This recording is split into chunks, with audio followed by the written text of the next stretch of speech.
Shalom Bapak Ibu jemaat yang dikasihi Tuhan, dimanapun berada, selamat tahun baru bagi kita semua.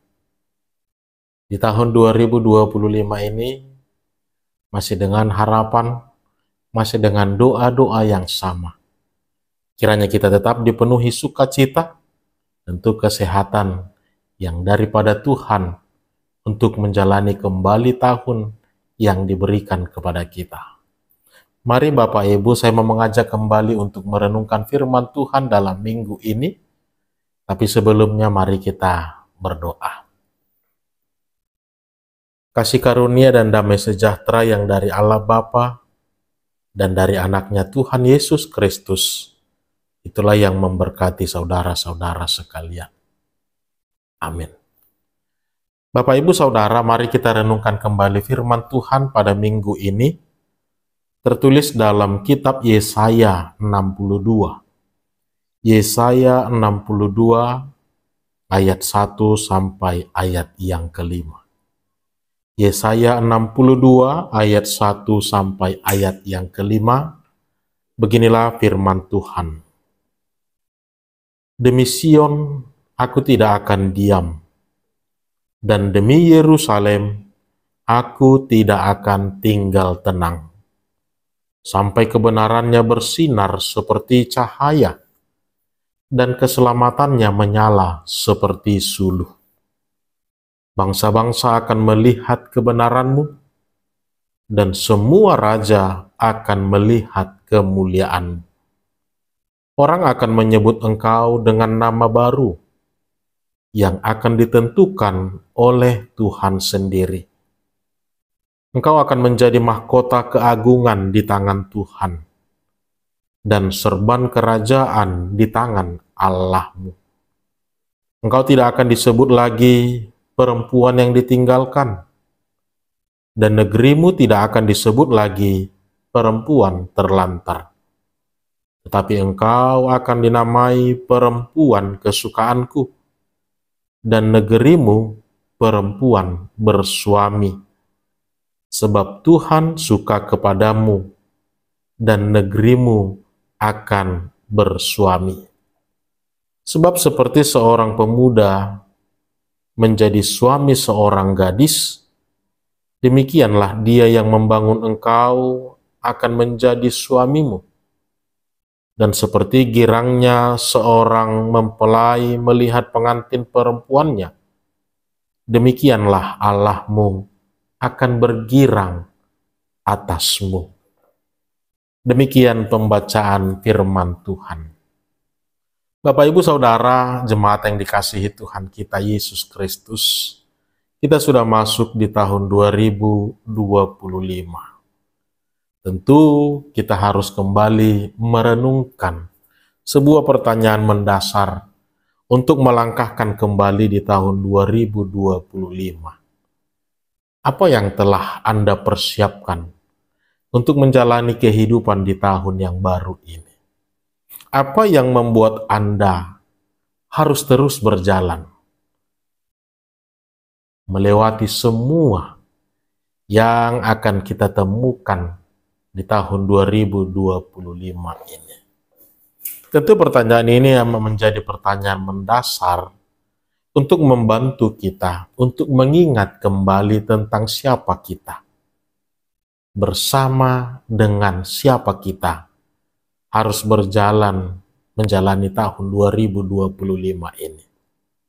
Bapak Ibu Saudara yang dikasihi Tuhan kita Yesus Kristus, saya pernah berbincang-bincang dengan beberapa teman tentang bagaimana menjalani kehidupan di tengah-tengah kota metropolitan ini. Kita melihat ada begitu banyak yang telah dilalui. Ada pasang surut, ada suka duka, ada tawa, terkadang ada tangis, ada kekecewaan, ada kebanggaan.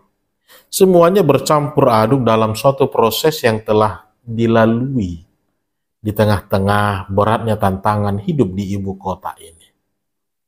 Saya pernah mengatakan kepada mereka bahwa Anda hebat, Anda boleh melaluinya dengan baik.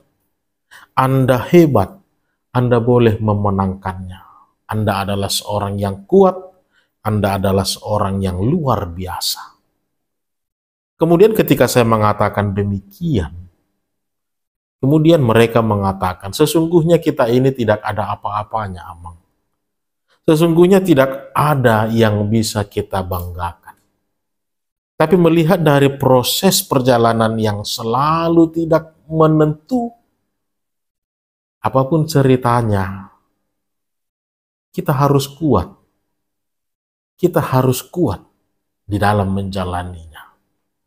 Kita lihat bagaimana keadaan hidup ini tidak pernah berjalan seperti yang kita harapkan. Tapi kalaupun seperti itu kenyataannya, bukan berarti kita harus mundur. Bukan berarti kita harus menyerah. Tapi kita tetap harus melangkah, kita tetap harus kuat dalam menjalaninya. Sekalipun dalam keadaan terlemah, sekalipun dalam keadaan duka, kesedihan yang mendalam, karena hidup ini terus berjalan, karena hari-hari ini terus akan berganti, maka mau tidak mau, Amang, bukan kita yang kuat, tetapi keadaan menuntut kita, apapun ceritanya harus kuat, apapun ceritanya harus bangkit, apapun ceritanya harus tetap semangat. Karena waktu tidak pernah memberi kesempatan bagi kita untuk melemah. Dia akan terus berjalan. Dia akan terus berlalu tanpa pernah bertanya kepada kita, sudah siap atau tidak? Seperti yang kita lewati tahun 2024 ke 2025. Mungkin banyak orang yang belum siap, tetapi dia tetap berjalan. Mungkin banyak orang yang belum menyelesaikan semuanya, tetapi tidak pernah bertanya. Dia tetap melangkahkan kakinya. Hari-hari itu terus berjalan tanpa pernah bertanya, kita siap atau tidak.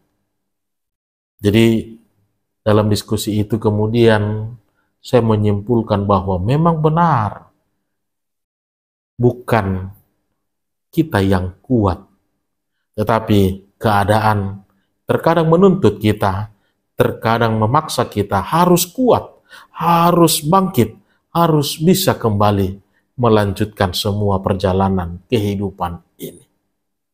Saudara-saudara yang dikasihi Tuhan kita Yesus Kristus, terkadang benar demikianlah keadaan kehidupan yang sedang kita jalani ini. Seperti yang dihadapi bangsa Israel, sesungguhnya ketika mereka bebas dari tanah perbudakan Babel, ini menjadi suatu sukacita yang luar biasa yang harus mereka rayakan, yang harus mereka nikmati. Tetapi ternyata tidak seindah itu perjalanan yang mereka hadapi. Benar mereka telah keluar dari pembuangan Babel, tetapi melihat menemukan kampung halaman mereka, melihat dan menemukan tempat di mana mereka harus memulai kembali kehidupan baru dalam keadaan porak-poranda, dalam keadaan lulu lantak. Berita pembebasan itu tidak menjadi berita sukacita. Justru semakin membuat mereka begitu tertekan. Justru membuat mereka menjadi seperti sudah jatuh di timpah tangga lagi. Tidak ada yang bisa mereka perbuat. Benar, ketika kita diperhadapkan dengan keadaan itu, sepertinya kitalah manusia yang paling sial. Sepertinya kitalah manusia yang paling tidak beruntung. Kita berada di bawah titik terendah, di dalam titik terlemah kita pada saat itu. Kita juga dikejutkan Bapak Ibu di tahun 2025 ini. Los Angeles yang selama ini terkenal dengan kemegahannya, dengan kemewahannya. Beberapa hari terakhir telah dihanguskan oleh api yang menyala-nyala. Tanpa ada yang bisa diperbuat mereka, tanpa ada yang bisa dilakukan untuk menghentikan kobaran api itu, meluluhlantahkan kota itu. Saya tidak mempermasalahkan mengapa dan bagaimana terjadi semua itu. Tapi saya mau mengatakan dalam dua konteks tadi, seperti yang dihadapi bangsa Israel. Mereka melihat kampung halaman mereka, di mana tadinya mereka menaruh harapan untuk memulai kembali hidup baru, ternyata telah diporak-porandakan, ternyata telah hancur lebur sama dengan tanah. Begitu juga dengan Los Angeles tadi. Pertanyaannya, kalau sudah demikian keadaannya, apa yang harus kita lakukan? Tidak ada pilihan lain, Bapak Ibu. Tidak ada pilihan yang diberikan kepada kita selain mari bangkit kembali menjalaninya. Mari lakukan kembali semua apa yang bisa Anda perbuat di dalamnya. Bangsa itu diajak, sekalipun engkau sedang berduka, tetapi itu tidak lagi menjadi alasan. Sekalipun engkau berada di titik terlemahmu, itu pun harus kau lawan, itu pun harus kau menangkan. Sekalipun kau masih dalam duka yang begitu mendalam, itu pun harus kau singkirkan. Sebab waktu itu terus berjalan. Maka dalam keadaan yang demikianlah kita mau disegarkan kembali dengan firman Tuhan ini. Memberikan kabar baik bagi kita. Bukan karena kita yang kuat, tetapi terkadang kita dipaksa harus bangkit. Bukan karena kita yang mampu, tetapi terkadang situasi itu menuntut kita, ayo bangkitlah. Bangkitlah kembali. Ada yang mau kita renungkan dalam firman Tuhan hari ini. Seperti yang dinyatakan Yesaya kepada bangsa Israel pada saat itu. Bukan tentang keadaan itu yang harus kita renungkan, yang harus kita lihat, tetapi lihatlah Tuhan Allah kita. Lihatlah Sion, lihatlah bait Allah, yang selalu menjadi tempat tumbuhnya harapan-harapan itu. Yang menjadi sebuah tempat hadirnya cahaya terang itu. Yang menjadi sebuah tempat hadirnya pengharapan kekal di dalam iman kita itu. Maka bukan lagi keadaan itu yang harus kita lihat, yang membuat kita harus berjalan, tapi lihatlah bagaimana Tuhan di dalam kehendaknya, di dalam segala kemuliaannya, mampu membuat yang terbaik bagi kita. Jangan pernah berhenti, jangan pernah tinggalkan. Apapun ceritanya kita harus tetap berangkat, apapun ceritanya kita harus tetap melangkah.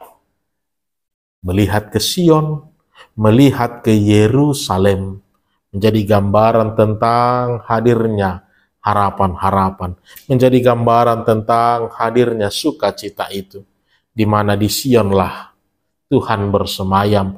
Yerusalem, bait Allah, menjadi tempat di mana kita boleh menaikkan, memanjatkan doa-doa kita, meneguhkan kembali harapan-harapan kita, memantapkan kembali iman, harapan, tujuan, dan motivasi kita di dalam kehidupan kita.